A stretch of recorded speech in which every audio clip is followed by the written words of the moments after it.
Hey, good evening, good evening. How are you? Come on in, come on in. Make sure you like, share, and comment on this show. Welcome to Blend with Kimberly and Friends. I'm celebrity makeup artist Kimberly, and I am so excited to be here with you tonight. Listen, I have a wonderful show right in store for you tonight. Are you ready? Are you ready to learn about lifestyle? Are you ready to learn about a wonderful, wonderful soul who's going to be joining us tonight? None other than Keith Harley. He is a trichologist. He is a doctor. He is a socialite. He is a fashion. I don't want to call him a fashionista, but he is a fashion mogul. He is a brand owner. He owns a product line. He is phenomenal, and he is my friend. And I want to welcome him to the show. Welcome to the show, Keith Harley. Hey Kim, how are you? How are you? I am great. Oh my God, you look fabulous. You know. Oh, thank you. So do you, beautiful. Before the show, I wanted to be surprised because I knew you were going to be giving it to them, honey. Okay. How you doing, beautiful? Oh my goodness, thank you so much. How was your day? It was fantastic. I'm a little sleepy, but it was fantastic. Oh, I can't wait to hear about how your day went because this whole show is tailored around what you do for a living and all of the wonderful things that you curate for those of us who watch you every day on social media. What an encouragement and an influence you are. But I want to just backtrack a bit and just tell our viewers exactly who you are and all of your major accomplishments. I know them by heart because I've walked this journey with you for over 20 years, and we have been dear, dear friends. And I am so honored. You were with me on my wedding day. I mean, which was fabulous, right? Oh my God! Let's not even talk about it. I mean, we've been in 5-star hotels together, traveling with some of the world's most noted celebrities. You've worked with Eva Longoria. You've worked with Deborah Lee, who was the president of BET. You've also worked with Michael Jackson. We did that gig together. Yeah. And also many of those who work for the Obama administration. You do all the who's who in Washington, D.C. and abroad. You've been in the business for over 32 years. Yeah. Your roster is just endless. I mean, it is so many wonderful accomplishments. You've done things, Keith, that people only dream about. I mean, you've transitioned from being an artist into a curator of a brand, a beautiful, beautiful hair product brand. I mean, I could go on and on. You had a lovely salon for, a coveted, lovely, carte blanche. Y'all listen to me. I want y'all to hear me. You know when people read bios and they're just reading something that's something that's been written? I am talking about what I know. I mean, and this salon was just, par excellence, just beautiful, just lovely. And from that, you have met some of the world's most influential and affluential women. And so from that, here we are. And now you are transitioning out of the beauty industry with all of these major accomplishments. You've helped to restore women's hair. I mean, women who, and I don't know if many people know exactly the aesthetic of a trichologist and what you actually do and how you obtain that wonderful status as a trichologist.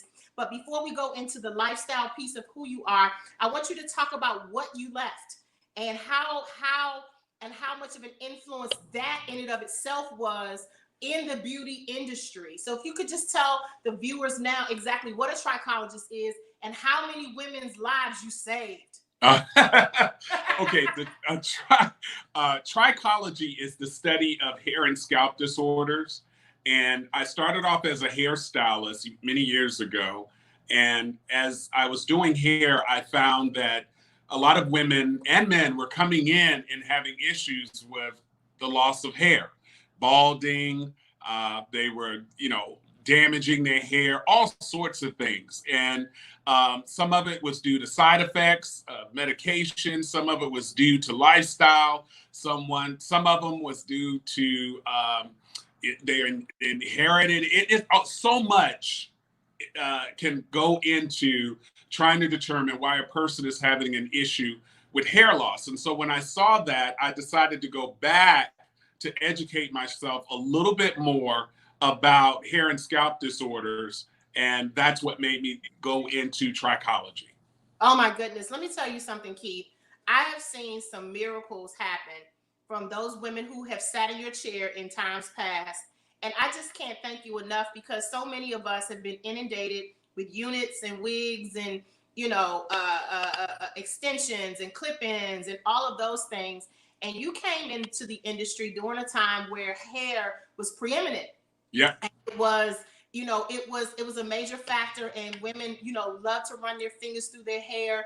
And I appreciate you going back and making a difference and creating a solution for women who had lost their hair due to all of the things you just named.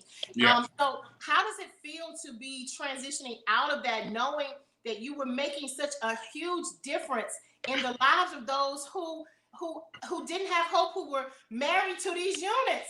Okay. Well, let me tell you, Kim, it was difficult. It was a hard thing to do because it's been 36 years, and hair in the beauty industry is all I've ever known. And there were a lot of hidden secrets in the process of being behind the chair. And don't get me wrong, it took care of me. The career was amazing. But after about maybe 15 years, maybe almost 20, I was no longer happy again. Wow. I had, that part of me was finished. And it got to the point where it wasn't healthy for me any longer. I started, my memory wasn't good. My health wasn't good. I was tired all the time. Wow. And come to find out that was just due to stress, because I just was trying to, it took care of me. Don't get me wrong. It paid the bills. It created an amazing lifestyle for me, but I was empty on the inside. And that, that means a lot. I mean, you being that forthright and just being honest about that. And I'm going to come back to that. Okay.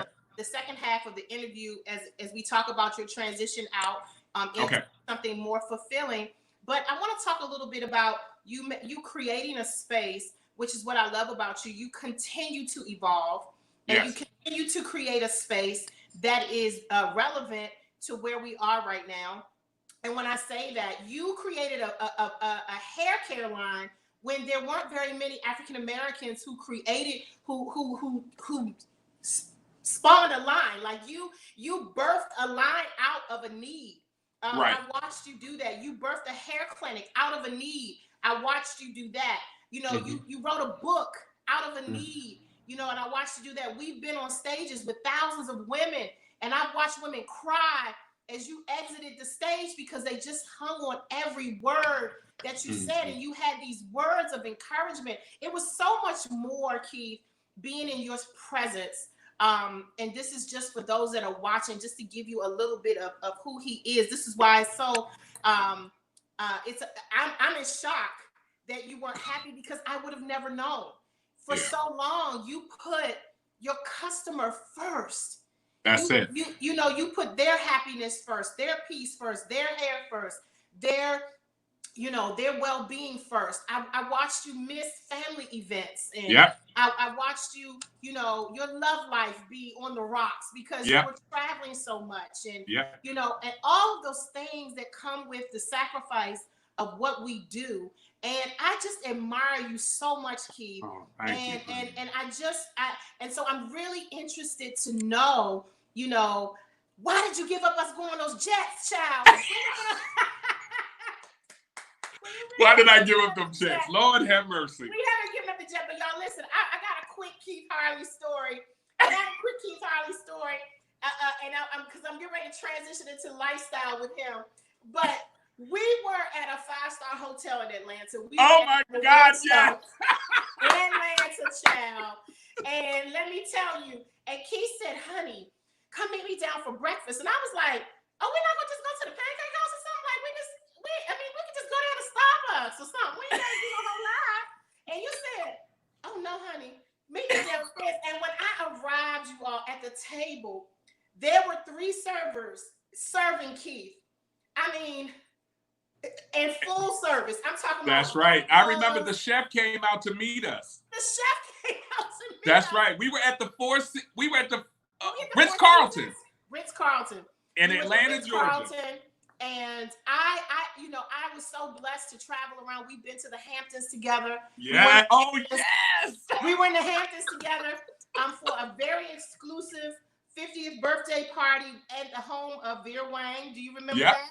Yeah. For those of you who are into bridal fashion, Vera Wang is one of the top fashion designers for bridal attire. Yeah, we sure were. were. Home, her private estate in the Hamptons, and we flew privately up to the Hamptons, flew right into almost to her backyard, child. Yep. And sure it did. was just, and so what I'm saying is to say I've traveled with you, and don't forget when we were in the Hamptons, we went to a party. We went to several parties, but oh yes, we were at the party with the president of American Express, his house at the end.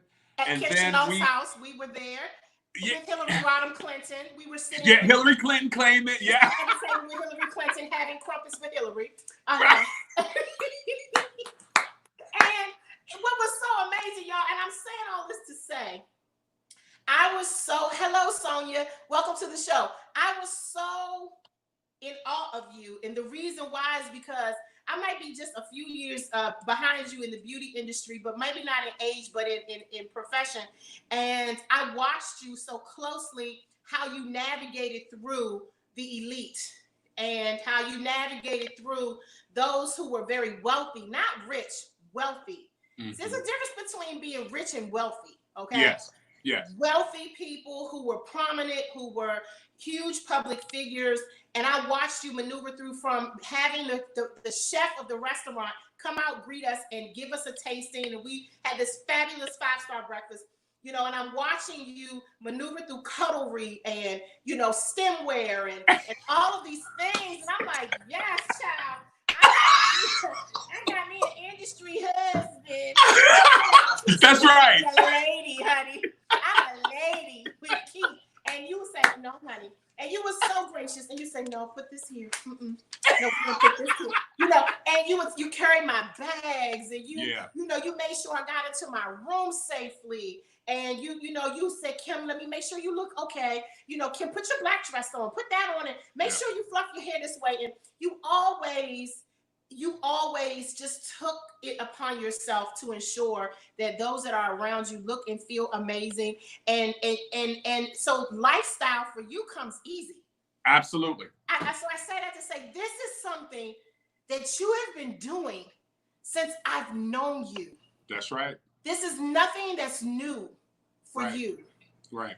Tell me how this happened. How did you decide? Are you ready for me to blow your mind? I want you to blow our minds on this show. The 3 people that exposed me to a different life from where I came from was Liz Nolan, then Jesse Jackson, then Adine King. Oh.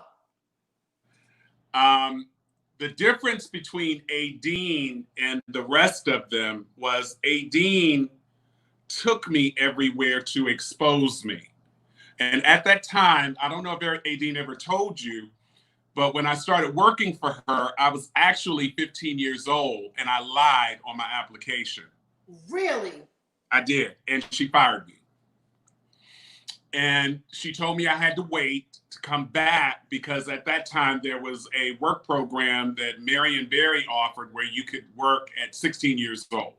So I had to go back, started working for her, and then she took me sort of under her wing. And when she found out at the time, which a lot of people didn't know, Kim, and I don't think you knew, I was homeless. No, I didn't know that, Keith. Yeah, I was sleeping in Liz Nolan's basement on her couch. Wow. And I worked for her. Then I ran her school and ran a couple of her salons. And then that's when I realized I wanted to be in the hair industry. I was about 16, 17. And so then I started going to scanners at the time that I was working for her. And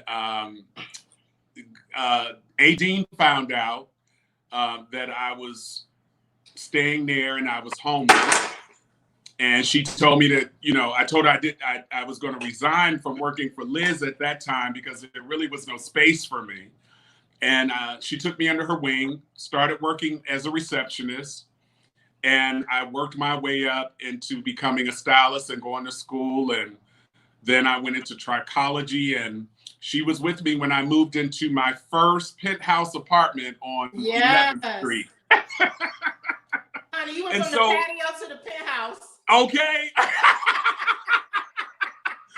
And so she taught me, how to present myself, how to not talk too much, how to be confident.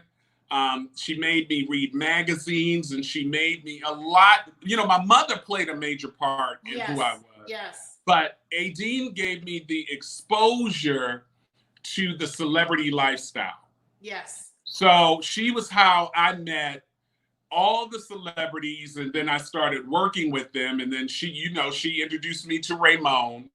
And then Raymond started getting me celebrity clients. As a matter of fact, it was because of Raymond Bain that I worked for Michael Jackson. Yes. And so I had that experience with Michael. And I got to tell you, that was an experience of a lifetime working with Michael Jackson. I want to stop and pause just for a moment, if you don't mind. I think that's necessary for everyone watching right now. I think every single celebrity stylist in this city who is probably over 40 has run across paths in some way with Adine King. Absolutely. Raymond Bain. And I just want to stop and pause and thank them. Yes. And I know Adine follows me on Facebook. Adine, if you are watching this, we salute you tonight. It is because of Adine King and Raymond Bain that we work with Michael Jackson, that I work with Venus and Serena Williams, that we have been able to travel the world. I mean, exclusively 5-star E. And if that be a word. And we have been able to really just encounter some things that people to this day, even if they watch on social media, they still will never be able to fathom some of the circles and the rooms that we've been invited into, some of the events that we've sat at tables at, and we've had an opportunity to rub shoulders with people who only people read about. That's right. I mean, that's right. People only read about Michael Jackson died before we had an opportunity to see him on social media. That's right. We didn't get a chance to see him matriculate as a real person. We saw him on Star Magazine, or the Inquirer, or some news flash on Entertainment Tonight. But we didn't get an opportunity to watch him grow up. That's right. I mean, at a first-hand glance, like that's right. And I have been able to be in those rooms with Michael Jackson. That's and right. to watch him maneuver and how he handled his security and his children, just all the things that we've been blessed to see. But these are opportunities that were afforded to us by Raymond Bain and Adine King. So Absolutely. if you guys are watching, look them up, because that's a show in and of itself. Like, I almost want to call Adine. I wish I could get her on a 3-way. Call Raymond. Raymond, for those who don't know, she managed Michael Jackson for many years. Adine, of course, worked with Michael Jackson and many, many others for many years. She was a hairstylist first by trade. Raymond was, an attorney and a manager by trade, but they just opened so many doors for us, and I appreciate them. But Keith. Yeah. Wow. So you were literally sleeping on someone's couch, and no one ever knew. No one ever knew. And then you went straight from there, as you said, to the penthouse. I went from the basement to the penthouse. And you built this business, this empire. Well, let me tell you, there's something behind that. When Adine, I started working with her, she I wasn't making enough money. She said that I didn't have enough hustle. Listen to this, Kim.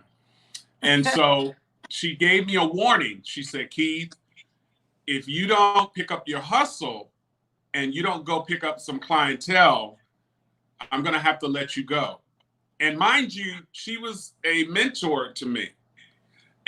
But she always used to say to me, it's nothing personal, it's business. And so she gave me a warning. The warning didn't work. She called me to her apartment, I'll never forget. And she said, listen, this is not working, you got to go. Wow. And I said, uh-oh. I said, but Dean, what am I going to do? I have nowhere to go. I can barely eat. She said, well, look, here's a plate. She said, here's a plate, but you fired. I was like, what? I said, okay. Fired you? You yeah, she fired me. Dean fired you. She fired me again. That was the second time. She fired me again, and she said, I can't afford to have anybody that doesn't have a hustle, that doesn't have a work ethic, and that is not able to hold their own in my space. This is what she told me in so many words. And so I said, okay, but wait. She said, I want to hear it. And I said, well, Dean, I tell you what, give me a minute and let me come up with a proposal. This is what I said to her. Right. I said, let me come up with a proposal and a plan. And I'm going to turn this around in 7 days. I promise. She said, Key, I don't know. So she thought about it for a few minutes. She said, okay. So I went to her living room while she was handling a call. And on a piece of paper, Kim, I wrote down a business plan. Wow. Like a handwritten business plan. Like a handwritten business plan. And I had to present it to her in her dining room to convince her to give me one last chance. And she said, okay, let me think about it. I gave her a presentation. She called me late that night. She said, you got 7 days. That's it. 7 days. When she called me that night, that following morning, do you remember Right On magazine? Oh, of course I do. Okay. So I went, I had $10 to my name. I went to the store and I bought me a Right On magazine. I cut out some pictures and I glued them to a piece of paper. Went to a copy machine, made copies, and got up 4 a.m. that following morning and started passing out flyers at the Metro stop at Metro Center on 14th Street. Wow. And that's how every day I was there at 4:30 a.m. till 9 when people were going to work, and from 5:30 to 8 when people were leaving work. What were on those pictures? Was it all of the images of the celebrities, and basically you were saying, this is what I could do this. I told them I could do it. And then people started coming into the shop. Within 5 days, and this is my hand to God, I was making so much money that Dean had to lock me in a closet to help me count the money. Wow. And then within a month, and I'm not talking about materialistic things to impress people. I'm saying this to impress upon people.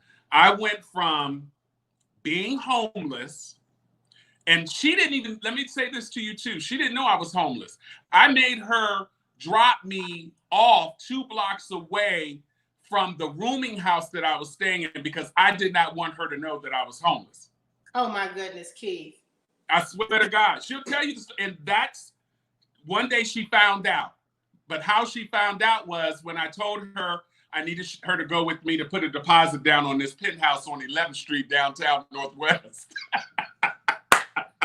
And I went from the basement to the penthouse on 11th Street Northwest, and that's how it happened.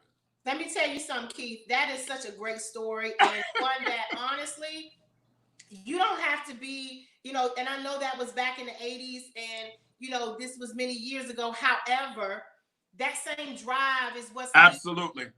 When your back is up against the wall, you will come up with solution to take you and pivot to the next level. So let's talk about, I want to talk about this pivot that you made into lifestyle. I think that it is very important. I touched upon it briefly earlier in the interview when I mentioned to you that we would be on stages speaking to women and empowering women. You know, thank you, Dr. Adi, Dr. Sharon Adi, Yes. for taking us around the world on a tour. Yep. Remember, we were on that 10 city tour with Dr. Yep. Adi. And we were on this 10 city tour. Oh my God. Women, and we were literally there, you know, to talk about our craft, but it ended up turning into, you know, a spiritual situation. I had no idea I was going to be a preacher. That's right. I was like, I'm kind of preaching a little bit, you know. Yeah. And I'm like, and look at you now. Yeah. I mean, I had no idea I was going to preach. You had no idea. Maybe you did know. I didn't know you were going to be a lifestyle influencer and coach, and that you were going to travel around the world with Dr. Gloria Banks and do all these great things you've been doing. Yeah. But I see the setup now. Yeah. And I see. Well, interesting enough, Kim, I had to do the same thing that I did back then this time. Really?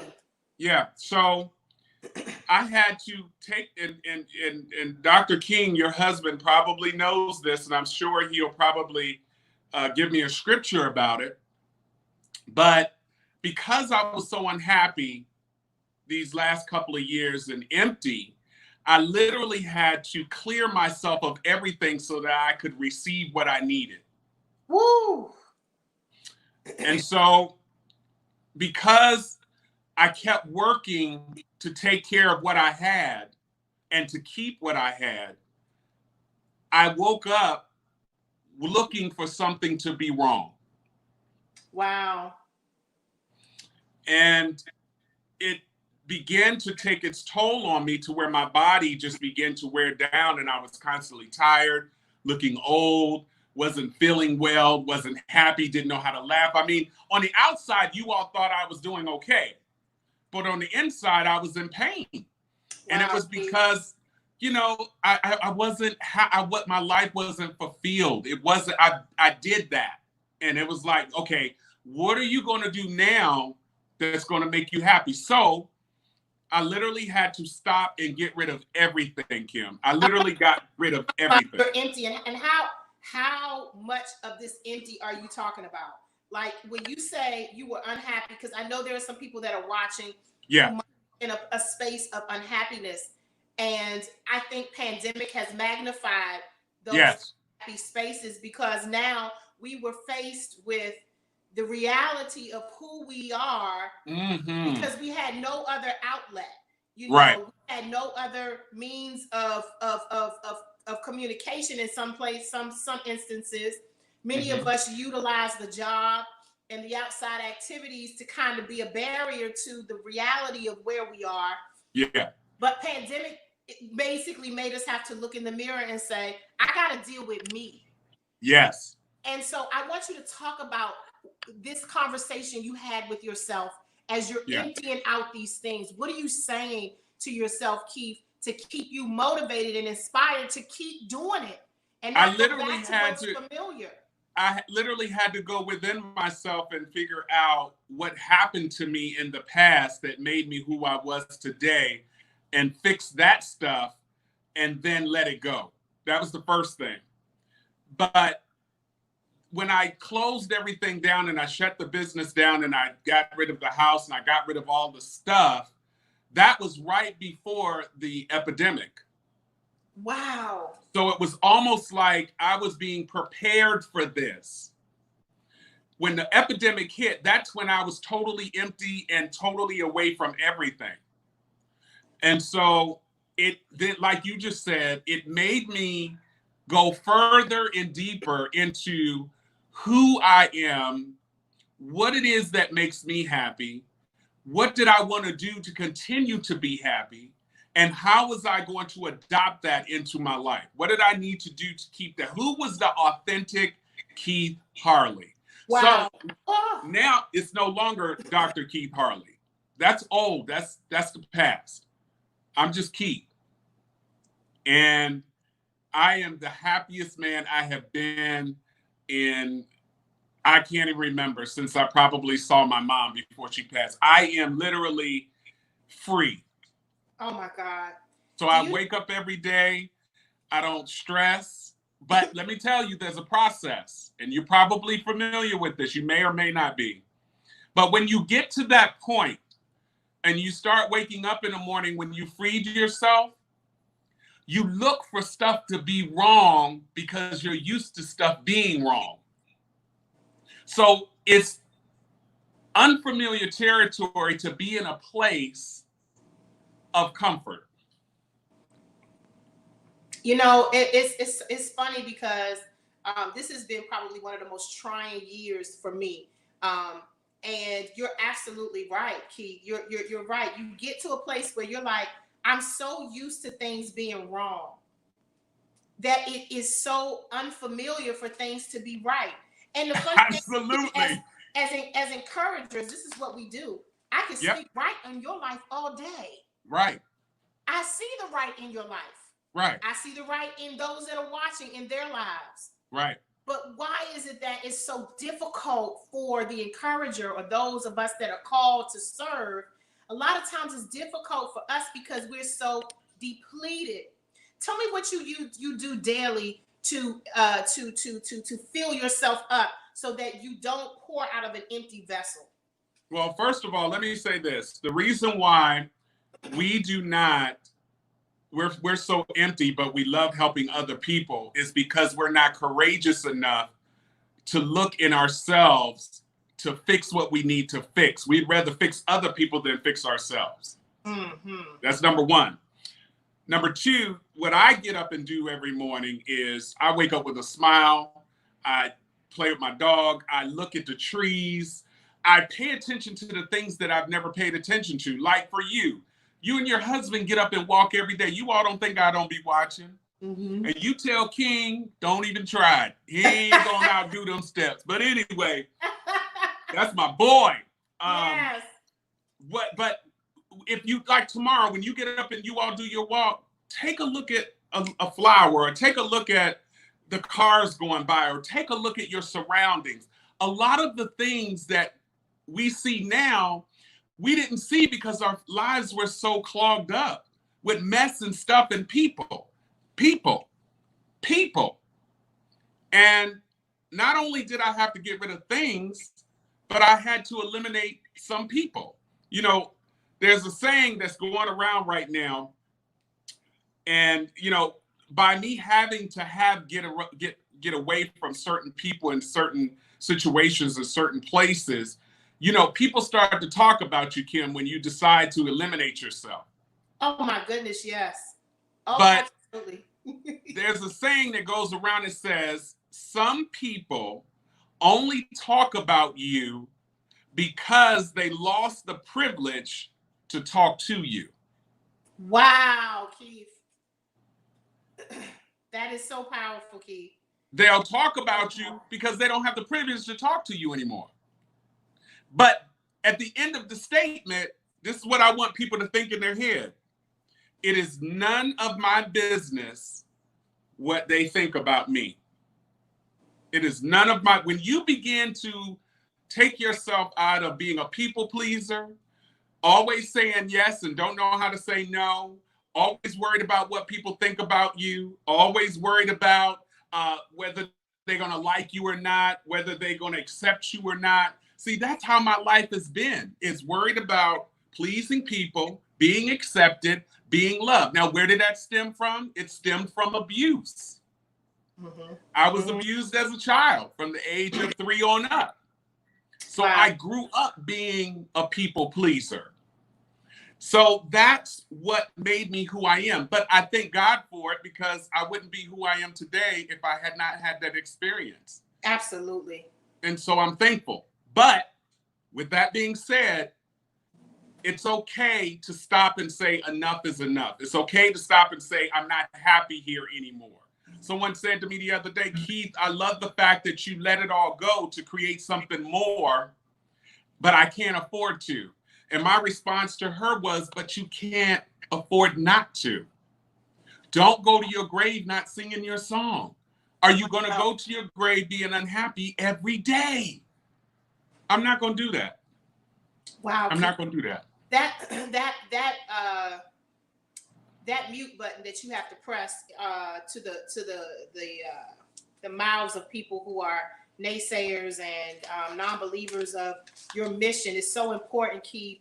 And I know that in this process of you making this major transition, I mean, we're not talking about you moving from one house to another. We're talking about you relocating. We're talking about you, really literally changing careers. You did a major lifestyle change. I did.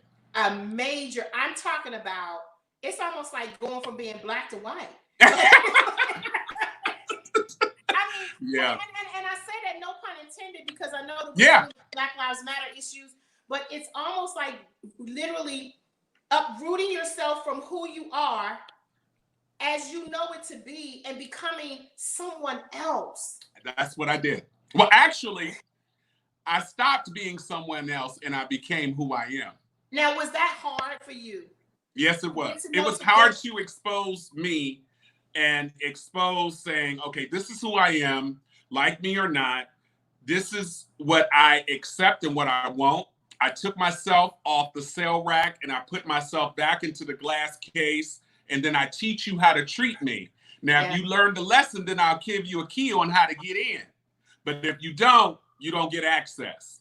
You don't get access. And being out and carrying yourself like this prized possession, and anybody who has gone to museums, that that statue or that painting that is behind the glass, then there's a rope and stanchion, then there's a security guard. So there's some levels to getting to that place that figuratively, we call the prize, or your Absolutely heart, who you are. And so how are you reincorporating? Are you reincorporating people back into your life that were once in your life, or have you completely said, look, I have made a complete shift? Like, how does that work? If people want to be part of your life that used to be in your life that you decided to walk away from, they have to earn that right. And if they don't earn it, then they don't be a part of it. I shut it down because, I don't usually when you got to cut somebody off, there's a reason. People show you, Maya Angelou said it best. People show you who they are the first time. You just got to decide whether you want to believe them or not. You have to believe it. And Keith, you have made us out of believers tonight. I mean, a lot of times people say, you can't tell me my feet hurt unless you walked in my shoes. Absolutely. And I believe that you have walked in the shoes of transition in such a major way. Let's talk a little bit about your lifestyle business and how this has spawned into something wonderful. This whole transition, you have reinvented not only yourself, but you have reinvented a business. You have birthed a business. What exactly is a lifestyle influencer or lifestyle coach? What exactly is that? So a lot of us, and I'll use you as an example.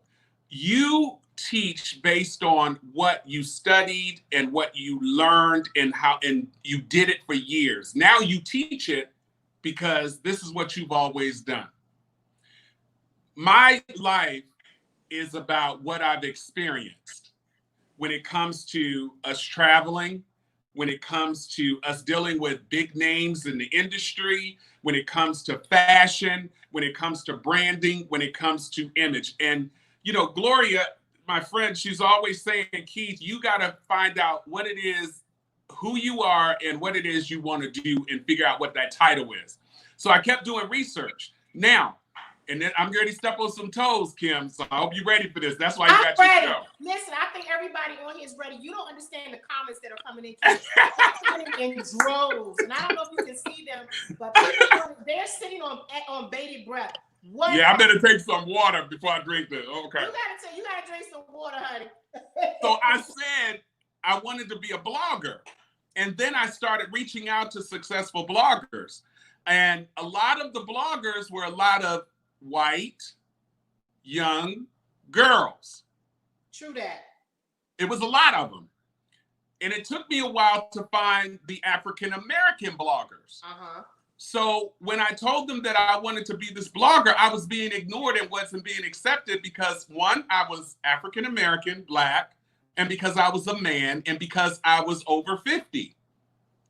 Most of the bloggers you see, they're young, they're white, and they're young, and you know, there's a certain look they gotta have as a blogger. So I said, well, wait a minute. Why am I going to put myself in this room when I can create my own? Mm-hmm. And the reality is, I'm looking at the comments.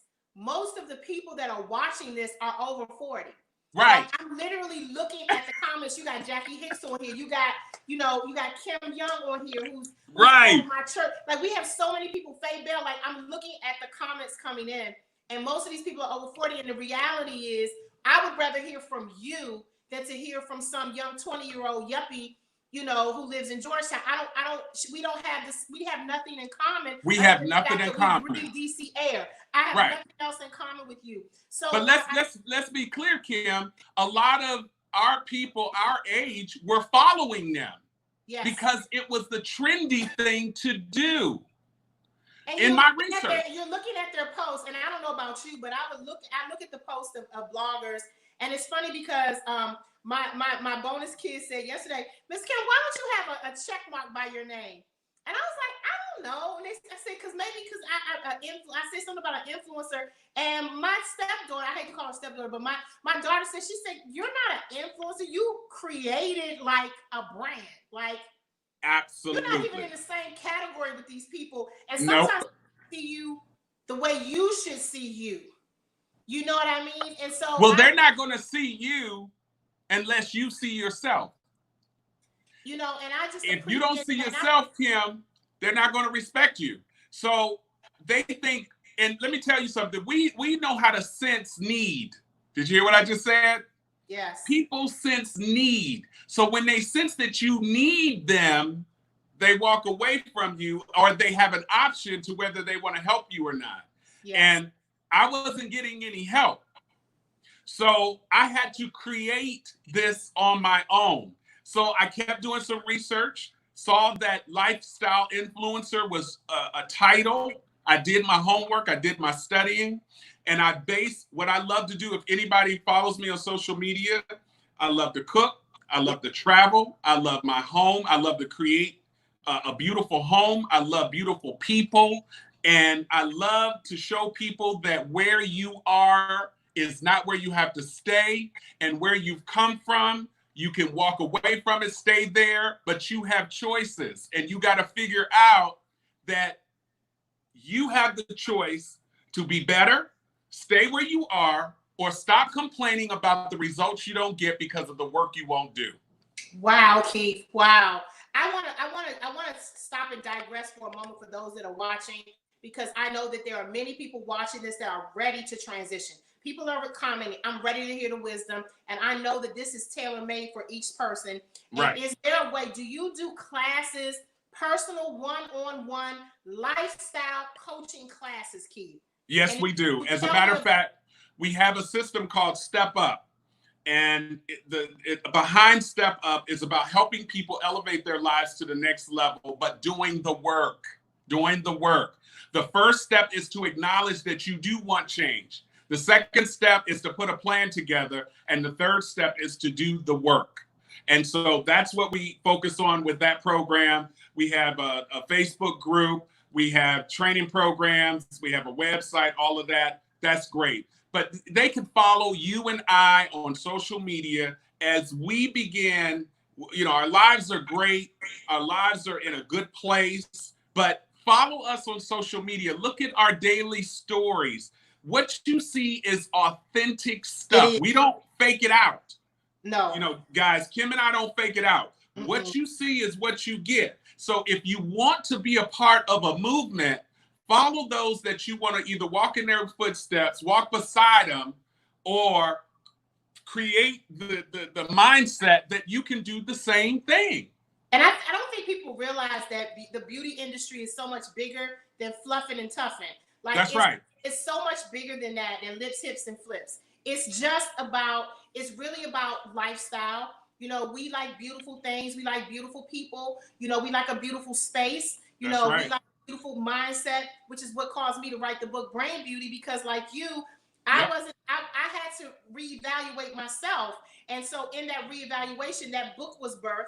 And so I understand exactly what you're saying. And like you, I had to live through it. So I totally get exactly what you're saying. So if a person wanted to do Step Up, in order for them to go to their next level and to live out what they want to do, how long is the Step Up program?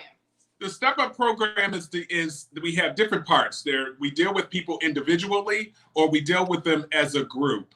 Let me just give a free exercise, okay? I love it. Let's give a free exercise Are tonight. you guys One of the ready things, for a free exercise? this is a free exercise. I love it. And Let's do it. what I want you all to do is get back to me or Kim that you've done the exercise, and we want to hear from you how it affected you. Okay, so one of the things is we can tell you all day what we did, and we can tell you all day what you're supposed to do. But let's see if you do the work so you get the results. So the one thing that I tell my people is take your phone, your iPhone, okay? And there on your iPhone or your Samsung, there's a app that comes with your phone that is a voice recorder or voice memo, right? Mm-hmm. Where you can make memos or notes to yourself, right? What I want you all to do as an exercise, I want you to go into that app and I want you to describe who you are today. Wow. Okay? In your own voice. Then, after you hear it, once you put it in there, I want you to go back into it and record a separate recording and talk about who you want to be. Wow. So you want us to do the first recording is who you are. That's right. Now, and be honest. Be honest. Be Good honest. and bad. Good and bad. Good and bad. Okay. And nobody's going to hear this but you unless you want to share it with somebody. And once you put that in, listen to yourself talk about who you are today. You're going to like some stuff, and there's some stuff you're not going to like, right? So then I want you to move forward, and I want you to think about your future. Let me tell you something, Kim. One thing I've realized is words mean everything. What you speak out of your mouth is what you create. Wow. If you continue to speak negative over your life will consistently have negativity. If you want to talk negative to other people and you're always responding in a negative way, that's the way your life is going to be. Listen, a pity party is the most expensive party to have. Woo, that's good, Keith. A pity party is the most expensive party to have. So if you want to live your life in negativity and you want to be around people who are negative and you want to be in a bad relationship that is negative and you want to be in a bad friendship that is negative and you want to have a bad job or situation that is negative, that's how your life is going to be. Period. And then you complain about it over and over and over again, and then you never get the results because you don't do the work. So you're going to record a second recording. And that recording is going to be who you want to be. Now, are these descriptive words, or is this a place you want to be? This is everything. Everything. Descriptive words, where you want to be, what you want to have, what you want to do, where you want to go, who you want to be with, what you want your relationship to be like, what you want your marriage to be like, all of it. Put it in that description on how you want things to be and change. But speak as if it's already in existence. Wow. Give us one example of who I want to be. Say it for me so we can understand exactly what we're supposed to be doing. So in one of mine, I used to be a people pleaser and I didn't know how to say no. I said that in my first recording. I'm always afraid people are not going to like me. I'm always afraid that if a client wants to come in, if I tell her no, I can't because I'm busy, she's going to be mad at me and leave me. And how am I going to pay my bills? Something like that. That's the way Keith used to be. Now, my time is valuable. I am valuable. I am a person that I'm going to teach you how to treat me. And if I get an inkling, a sniff, a thought that you're going to disrespect me or not treat me as I deserve to be treated, you are no longer in existence. Wow. Period. Period. Period. And let me say this to you. A lot of us don't have that upbringing of entitlement. We were never taught that way. Some in our communities, let me just keep it light. I won't go deep. But in our communities, we've never had that to make us feel like we are important. We are loved. We are, we deserve to be where we want to go or who we want to be or what we want to do. We weren't allowed to talk about that stuff. We weren't allowed to share, our accomplishments. Nope. We just grew up in that era, and it's tough because if we have to speak those things, into existence, it's hard because we were told to keep things so discreet. That's right. Not only that, a lot of the people that were around us didn't want that for us because they didn't have it or weren't willing to do the work to do it themselves. So they would rather pull you back to who they are because it was more comfortable for them. And because we're people pleasers, we choose to go back there because it's comfortable for us, because it's uncomfortable for us to do the work. Good God Almighty, Keith. So once we do this exercise, then what? Once you do the exercise, you're going to listen to the recording of the old you a couple of times, no more than 5 times. Woo. This is who you used to be. Then you're going to delete it. And then that one recording of who you're going to be today, that is what you're going to listen to when you get up in the morning, before you go to bed at night, and it's going to become a part of your DNA. If you notice, the voice, your own voice will be next to your ear, which then is next to your brain. So subconsciously, it's going to be a part of your DNA, and then you will believe that is who you're going to be and who you are. Wow. Wow. I love this. Keith, I want you to talk a little bit about Step Up, Step Out, and Step Right. Is this book ready and released? Can we buy this book? We need Step Up. Okay. We're going to Step Up, Step Out, and Step Right. Right. That's right.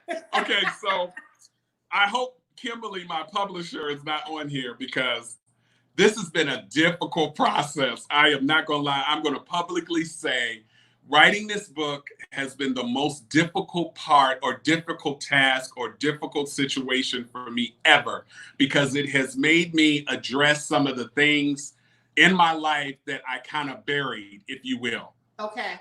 So I'll write a section and then I'll have to stop because it's so overwhelming. Like I mentioned earlier in this, I was abused. I was never courageous enough to talk about that I was abused. Why would I, let me keep it real with you, Kim. As a Black man and a man, to be able to stand up and say, and be man enough to say that I was abused, that's something to really, really, It's tough. It's tough. It's tough. It's a masculine thing. It's it's absolutely that wall that men put up that I am strong and nobody ever met. Absolutely. And then the other part you're probably familiar with, our culture, we were taught that you don't talk about your personal business like that. No. So we were taught to suppress that, not talk about those things. And so for me, I had to work on myself to be able to talk about it and to be able to put it in my book. And my brother, who I just recently, if he's listening to this, a couple of days ago, he just had a kidney transplant. Wow. I had a conversation with him last year and I said, Anthony, I want to talk about all my life. And, he said, he gave me his blessing. He said, man, do it, because you don't know whose life you're going to change. And the love and the support that he has given me, the patience that my publisher, Kimberly, she's been patient with me. It has been a difficult process. So yes, this book will be out this year. It's called Step Up. So it's soon to come. Can they pre-order the book? Yes, they can. They can go to stepuptolevelup.com. They can order it there. StepUpToLevelUp.com. Listen, StepUpToLevelUp.com. I believe that so many lives are going to be transformed because of your transparency. And Yeah. I can't thank you enough, because that freedom is what people need today. They need that outlet to be able to function. And so you have these classes, you have a book that's forthcoming. You also have a wardrobe line, which is so phenomenal. I just love, listen, guys, if you are still watching, I need you to run over to Keith Harley's website right now and check out these things. And the great thing is that you have men's and women's attire. Absolutely. So he's not limited to changing the lives of just women, but he also changes the lives of men as well. Yes. And I love that, because usually people are kind of stuck in one lane, and you drive down both. And I am so excited about that, Keith. Well, you know what? I don't know if you remember, you're the one who made me do it. Oh my God. We had a conversation last year, and you introduced me to your stylist. Yes. I can't remember her name. She gets your clothes for you and all that stuff. She's dressed you for a long time. I can't think of her name right now, but you told me, I said, look, Kim, I'm thinking about doing this. You said, Keith, absolutely, you need to do it. And we had a long conversation. You know, you and I always have great conversations. And I made a decision, and I started doing my research from there. And I got to tell you, every day I'm blown away. When my phone is ringing, when I'm getting these notices that people are going to my website, KeithHarleyCollections.com, and they're buying clothes and things are selling out. And I'm like, what in the world? And this is in alignment with what I do. And yes, I feel happy doing it. Yeah, because the reality is, if I'm transitioning into something different, my clothes are probably gonna have to follow with me. That's right. I gotta switch the whole game up, okay? Right. And so you are a one-stop shop. You are a wonderment to me, and I am so excited. Oh my God, I'm so excited about everybody that's watching who will have an opportunity to have you to themselves. I see that somebody has posted your website for you is KeithHarleyCollection.com. You also have the book that's coming. You have some lifestyle changes that are going to happen for some women. I believe that we're going to be in a better place because of these changes. You know, the world is only a great place when great people inhabit it. And that greatness happens when people make transformative moves. And I know that you are part of that change. And thank you, can't honey. thank you enough. Well, let me say this before we go, Kim. The day that I went to your wedding, which was by far, this thing was like Hollywood. I remember I had to plan my outfit like 4 months before to get ready for this wedding. You called me from New York like, Kim, right. I am in New York getting my outfit for your wedding. Right. As a matter of fact, when they delivered my... I think it might be August. Like, right. I had to get ready because that wedding was over the top amazing. But what was important to me, and let me say this to you because I never got a chance to say it because I know we're running out of time. What I loved about it is you hand-selected and hand-picked the people to be a part of this new life with this incredible man that you were creating. And to be a part of such of a movement, because it's like you were saying, I'm creating a new life with this man, and you're going to be a part. You're going to jump the broom with me. And those of the ones that were there, we've been with you all ever since. Yes. And who you are today with your cosmetic line, your skincare line, your ministry, your incredible husband, what you all do as a team, you are changing lives. Continue to do so. If your prayer was to, God asking for him to use you and your husband as a vessel, he has absolutely done so. Well, I thank you so much. And there are so many of our friends who are on here who are just as excited as I am that we have come together and to just be able to share our lives with them. I want to thank you so much, Keith, for taking an hour out of your day just to bless those that have watched. I appreciate each of you so very much for your comments and for your encouragement and for following us and for supporting our businesses. Support businesses, Black businesses. When you have an opportunity, please visit Keith Harley Collections. Is there an S at the end of Collections? No, it's just KeithHarleyCollection.com. KeithHarleyCollection.com. That's KeithHarleyCollection.com. Make sure you follow him. Make sure you tag him on all of your accomplishments and all of the things. And make sure you sign up right now for your lifestyle class. Now, can they sign up for the lifestyle class on Keith Harley Collection? Or if they go to KeithHarley.com or Step Up to Level Up, they can sign up for all classes. Yes, yeah, that right there, StepUpToLevelUp.com. Yep, we got that on the bottom of the screen. Step Up to Level Up. Make sure you go and you sign up for your lifestyle class. Keith, thank you so much. I love you, Kim. I love you. And we got to catch up some more. So I will give you a call tomorrow. I'll let you go ahead and wind down because I know this is your wind down time. Check out. And I know that you love your wind down time. Yes, ma'am. Yeah, so you go and you wind down. You hug on those puppies for me. You know I love those puppies. Yes, and tell everybody I say hello. I love you. Everybody, I love you too, baby. And thank you for watching Blend with Kimberly and Friends. Good night, everybody. Good night.